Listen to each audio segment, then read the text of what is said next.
신발에 땀이 찰랑찰랑 거릴 정도로 그렇게 땀 흘리고 나오거든요. 안 좋아지는 환자를 보는 것도 진짜 너무 힘들고요.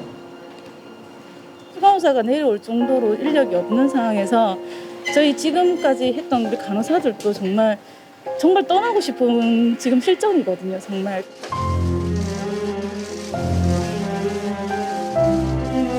무거우려 팍치마라.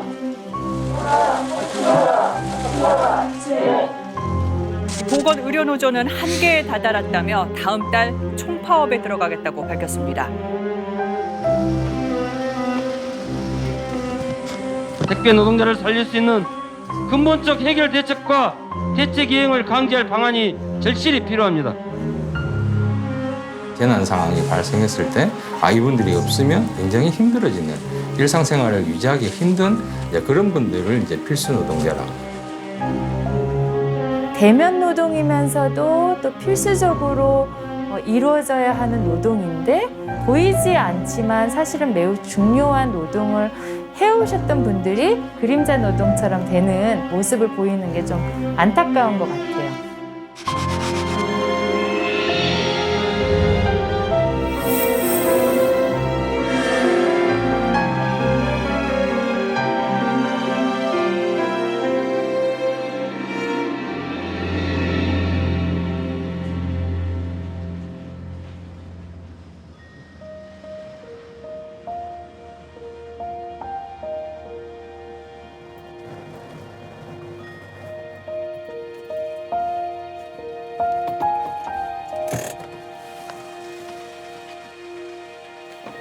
이 환경미화원은 오후 6시부터 청소를 시작합니다.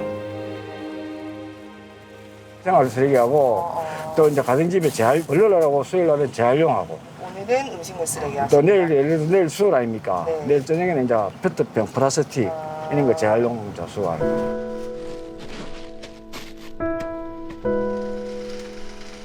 2천여 가구의 쓰레기를 치우느라 새벽까지 쉴 틈이 없습니다.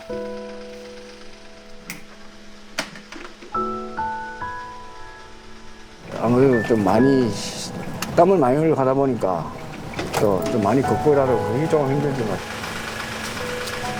이 원래 보시다시피 도로를 밖으로 일을 하니까 쉴 공간이 없잖아요. 차를 이렇게 세워놓고 또 냄새 나는데 아무데나 세워놓고 있을 수는 없잖아요. 그러니까 특히 여름에는 주민들 냄새 난다고 많이 하는 거니까 아무래도 주민들이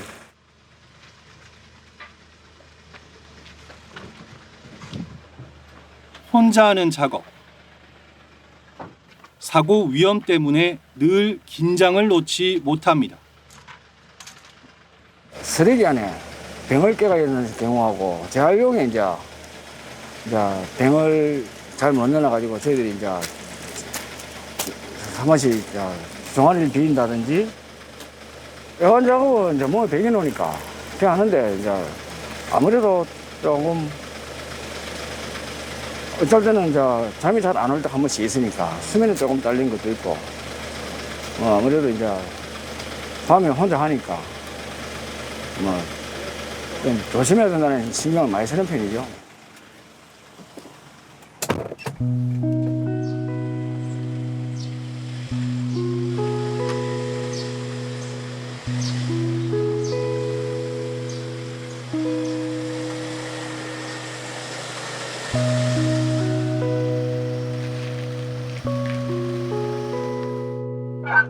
이 택배 노동자는 하루 평균 6시간 일합니다. 코로나19 이후 택배가 급증하면서 같은 시간에 배송해야 할 물량이 20% 이상 늘었습니다. 하루에 뭐 5시간, 6시간 거기에 맞춰서 페이스 조절을 해놨는데 그게 넘게 되면 마친 시간을 맞추려다 보니까 빨리 할 수밖에 없습니다. 예, 빨리 나오든가 제가 뛰어다니면서 제 노력으로 시간을 줄이든가.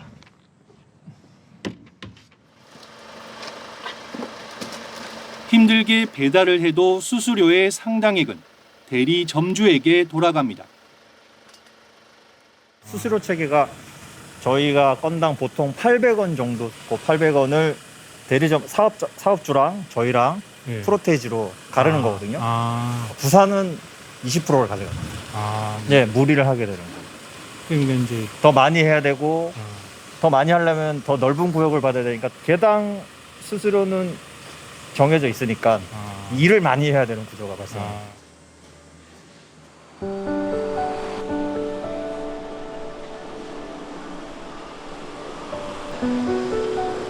비대면 소비로 음식 주문이 늘자 배달 대행업체도 많아졌습니다. 경쟁이 치열해졌다는 얘기입니다. 지금 6시잖아요. 그런데도 아직 이래 배차가 안 뜨고 있습니다. 네, 안 뜨고 있을 정도면은 그만큼 라이더들이 주위에도 상당히 많다는 거거든요. 네, 많기 때문에 이제 경쟁이 되다 보니까는 시간당 평균 3건. 그러면은 우리가 한 건 딱 평균 3,200원 내지 3,500원 정도로 보거든요. 대기 시간이 늘면 늘수록 어쩌다 보면은 최저 임금에도 못 미치는 배달료를 받게 되면서 속도 경쟁이 심해지며 사고 위험도 더 커졌습니다. 10,000원이라도 더 벌려면은 위험을 감수하고 위험한 지역에도 가야 되고 쉽게 말해서 터널도 타야 되고 딱 10시 되면 단가가 완전히 피크 시간대에 한 반토막 납니다. 또 야간에 사고가 또 많이 나요. 단가도 낮은 데다가 차도 많이 오고.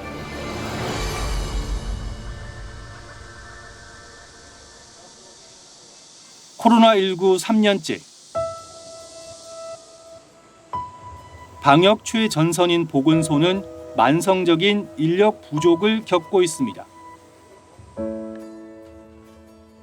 우리가 보통 9시에 출근이라 하면 거의 뭐 한 8시, 1시간 정도도 일찍 오고요. 퇴근도 뭐 지금 뭐 9시에서 6시 퇴근이라 하면은 직원들은 뭐 2-3시간은 기본으로 한 10시까지는 있습니다. 힘든 방역 업무를 경험한 인력이 다시 오는 경우가 거의 없다 보니 신입 직원이 대부분입니다. 신규 직원들이 거의예요. 기존에 있는 직원들은 이제 이 업무를 안 하시고 이제 신규로 발령받아 오시는 분들이 하다 보니까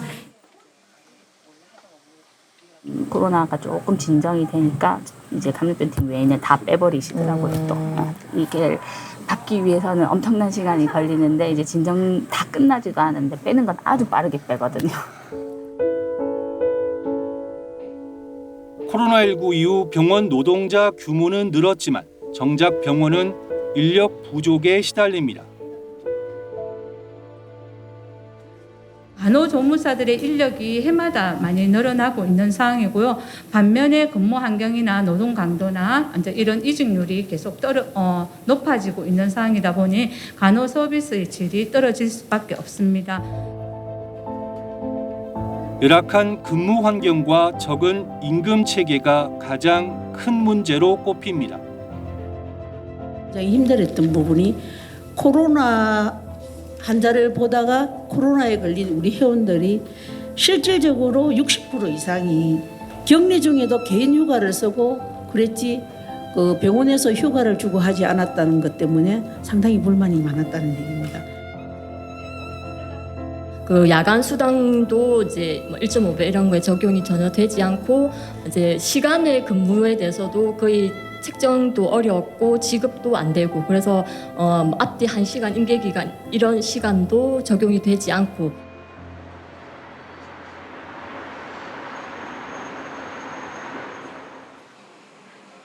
방문 요양 보호사들은 노인을 돌보는 게 업무지만 다른 일도 해야 하는 상황에 자주 처합니다. 가출본지 요양보호사인지 뭐 도움인지 간병인지 모르시니까 그냥 원래 대상자는 아닌데 빨래도 해달라고 그런 설명하기가 힘들죠. 요양 등급에 따라 정해진 시간만 돌봄 노동으로 인정하고 최저 시급을 줍니다. 하지만 근무 시간을 넘기기 일쑤입니다. 공장이라든지 딱 시간 되면 손을 놓을 수가 있는데 이거는 사람과 사람을 상대하는데 시간 됐습니다, 가겠습니다 이럴 수는 없고 계속 그 상황이 종료될 때까지 지켜봐줘야 되잖아요. 요양원에서 일하는 돌봄 노동자들도 사정은 비슷합니다. 특히 2명이 교대 근무를 서는 야간엔 잠시도 긴장을 풀 수 없습니다. 우리가 케어하는 몸에 어르신이 다칠 일도 있잖아요. 예. 어르신이 다치면 그것도 다 요양보호사 책임이고요. 요양보호사한테 모든 걸 책임이 다 심는 거예요. 반면 요양보호사가 일하다 다치면 전혀 보호받을 수 없습니다. 예, 큰 그걸로 보면 너무 힘드니까 견뎌내질 못하는 거예요. 견뎌내질 못하고 다치는 상황이 너무 많아요. 어르신을 케어를 하다가 그 길로 아프면 내가 그만두고 어떤 보호도 받을 수 없는 그런 상황이고요. 코로나19라는 감염병 재난 상황에서 묵묵히 일터를 지켰던 청소와 운송, 보건, 돌봄 분야 노동자들의 삶을 살펴봤습니다. 이들은 국민의 생명과 안전, 사회 기능을 유지하기 위해 꼭 필요한 일을 하는 필수 노동자입니다.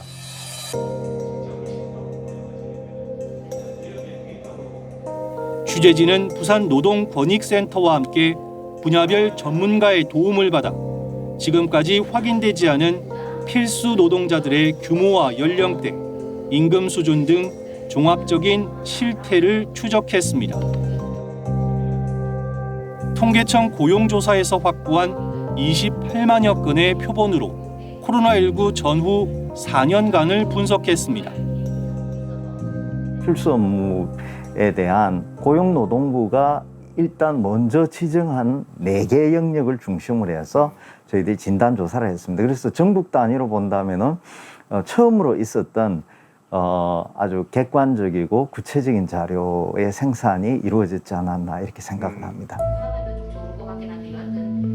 그 결과 전국 필수 노동자 규모가 처음으로 드러났습니다. 2018년 하반기 388만 9천 명에서 해마다 늘어 지난해 하반기 448만 명으로 추산됐습니다. 같은 기간 전체 취업자 수 대비 필수 노동자 비율도 코로나19를 겪으며 16%대로 증가했습니다. 특히 코로나19가 확산한 첫 해 필수 노동자 비중이 크게 늘었습니다. 이제 전반적으로 코로나 이전부터도 필수 업무 종사자들의 규모가 커지는 양상이다. 그런데 코로나19 2년 동안 이것이 훨씬 더 그전 2년보다도 빠른 속도로 증가하고 있다는 것을 좀 확인할 수 있었다. 이렇게 보여주는데 그 결과의 함의는 이제 그만큼 이 필수 업무가 사회적으로는 상당히 중요하기 때문에 그만큼 이제 노동 인력들에 대한 유입도 커지고 있지 않나 이렇게 판단해 볼 수 있을 것 같습니다. 빅데이터 분석에서 가장 눈에 띈 건 필수 노동자들의 연령대였습니다. 전국 필수 노동자 중 60살 이상 비중이 갈수록 커져 코로나19 이후 33%를 넘겼습니다. 필수 노동자 3명 중 1명은 60살 이상인 셈입니다. 한국의 노인분들을 위한 소득보장 체계가 잘 이루어지지 않았기 때문에 많은 분들이 다소 진입이 좀 더 용이한 이 업종으로 많이 진입하는 경향이 있거든요.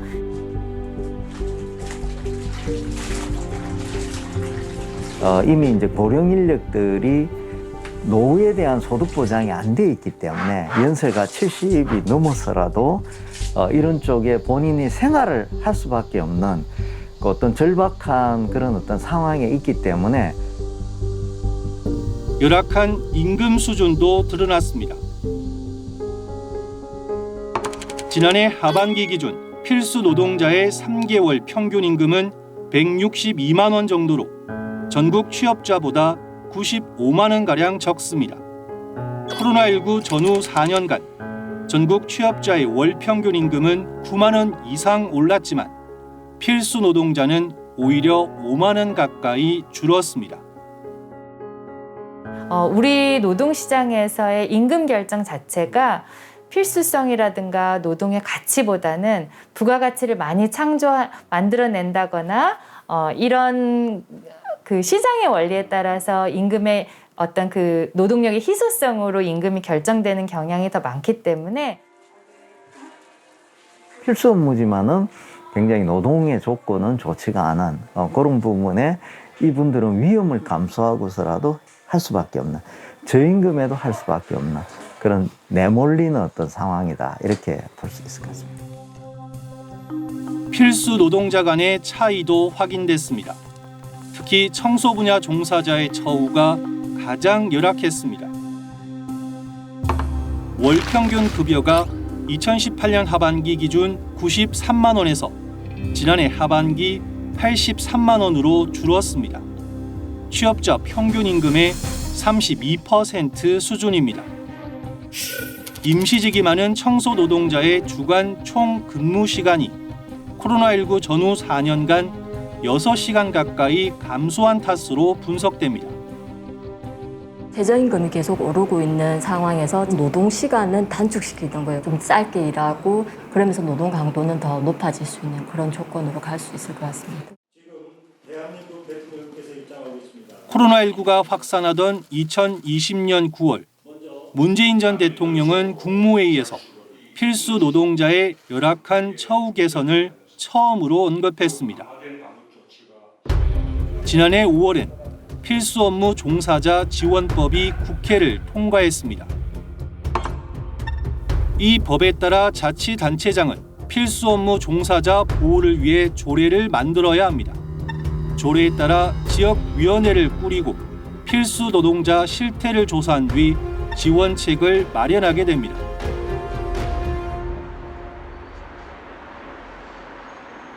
취재진은 필수 노동자 지원 조례를 처음으로 제정한 기초자치단체가 운영하는 돌봄센터를 찾았습니다. 매일 방과 후에 초등학생 30여 명이 찾고 이들을 저녁 7시까지 돌보는 게 센터 직원들의 업무입니다. 매일 이렇게 물품이라든지 아이들이 사용하고 있는 것들, 또 시설에 대한 것도 화장실이라든지 뭐 책상이라든지 모든 부분에 있어서 소득을 진행하고 있습니다. 코로나19 확산으로 초등학교가 휴교했을 때도 이 센터는 문을 열었습니다. 맞벌이 부부 같은 가정 같은 경우에는 아이들 혼자 집에 방치되어 있는 경우가 있기 때문에 저희 같은 돌봄 시설을 이용하지 않을 수가 없거든요. 그래서 저희는 긴급 돌봄으로 해서 긴급 돌봄 시에는 아침 방학처럼 아침 9시 이전부터 해서 저녁까지 돌봄을 지원을 했어야 됐고요. 온라인 교육 같은 것도 저희가 지도를 해야 됐고. 하지만 센터 직원들은 재택근무가 안 돼 정작 본인들의 자녀들은 제대로 돌볼 수 없었습니다. 종사자 아이들은 집에 있고 왜냐면 재택근무를 할 수 없는 업무거든요.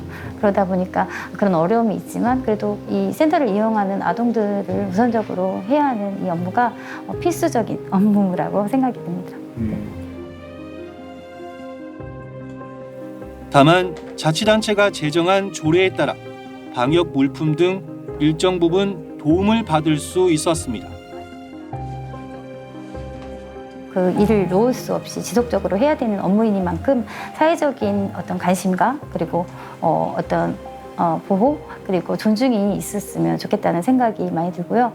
지금처럼 이런 많은 각종 예방접종이나 그리고 방역 물품에 대한 지원이 계속되었으면 좋겠다는 생각이에요. 하지만 올해 5월 말 기준 필수 노동자를 지원할 조례를 제정한 전국의 광역과 기초자치단체는 98곳, 조례 제정률이 40%에 그치고 있습니다. 자치단체장의 의지가 있으면 빨라지겠죠. 훨씬 그게 속도가 빨라지고 지원도 좀 광범위하게 더 확대될 수 있고 그렇다고 생각합니다. 그래서 그런 부분에 있어서 좀 더 관심이 필요한 것 같습니다.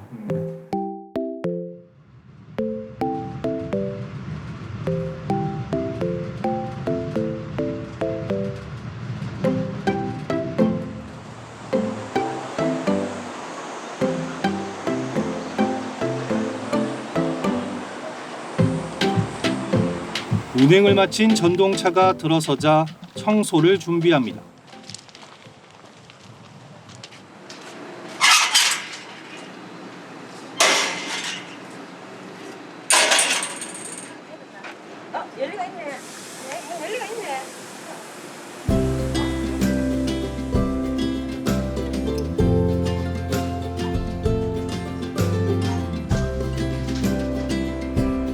객차 바닥을 쓸고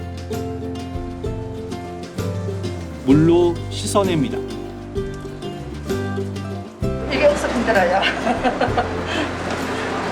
네. 좀 나이 든 사람은 죽으라고 하는 거.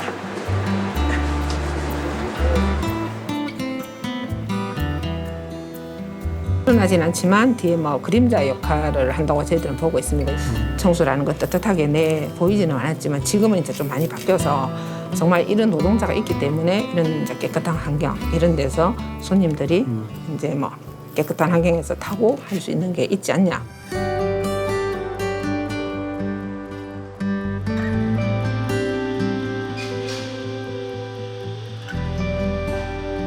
용역회사 소속이던 부산도시철도 청소노동자 900여 명은 지난해 4월부터 부산교통공사 자회사 직원이 됐습니다. 1년 단기 계약으로 고용이 불안했지만 이젠 정규직입니다. 용역업체에 잘릴 수도 있는 거고 이제 항상 고용이 불안한 상태에서 근무를 하고 있었는데 내가 그만두지 않는 이상은 정년까지는 계속 할 수 있는 이제 그런 안정감이 있기 때문에 그거는 다 좋아하죠.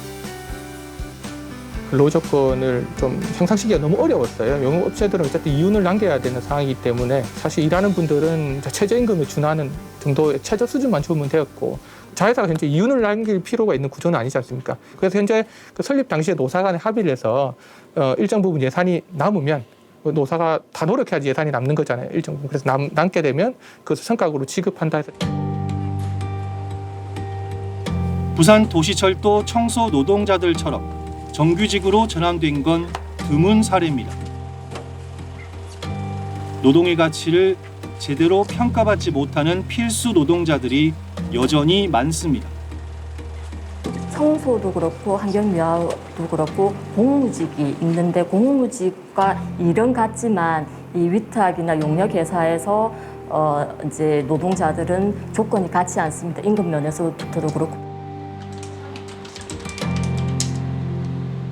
돌봄의 노동자들을 필수 노동자라 하지만 안정적인 일자리가 보장되지도 않고 임금도 모두가 최저임금에 맞춰져 있습니다. 근데 실제로는 휴게 시간도 제대로 보장되지 않아서 일을 하기 때문에 그 열악하에 그지없는 최저임금도 제대로 못 받고 있다고 보고 있습니다.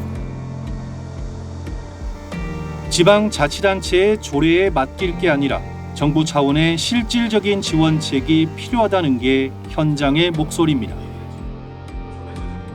임금 체계를 개선한다든지 어떤 수당을 신설한다든지 이런 이 처우에 관한 문제는 중앙정부에서 이걸 좀 정해서 재난이 상시적으로 오기 때문에 필수 노동 임금제 이걸 한번 조금 도입을 고민해 보셨으면 좋겠다. 그 안에는 이제 위험수당이나 안전수당이 포함되어 있는